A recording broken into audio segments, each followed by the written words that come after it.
Черною кистью рябина зажглась, падали листья, я родилась, спорили сотни колоколов. День был субботний, Иоанн Богослов.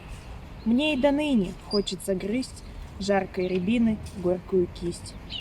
Хочу у зеркала, где муть и сон туманящий, я выпытать, куда вам путь и где пристанище. Я вижу мачта корабля, и вы на палубе.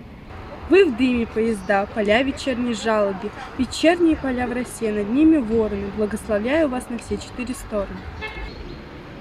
Я вас люблю всю жизнь и каждый день.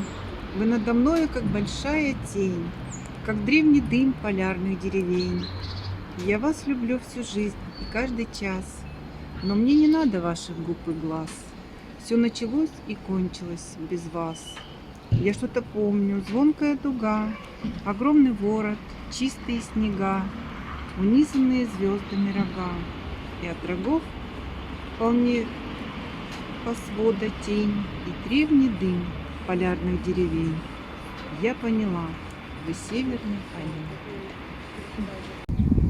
Моим стихам, написанным так рано, что и не знала я, что я поэт, сорвавшимся, как брызги из фонтана, как искры из ракет, ворвавшимся, как маленькие черти в святилище, где сон и фимиам, моим стихам о юности и смерти, нечитанным стихам.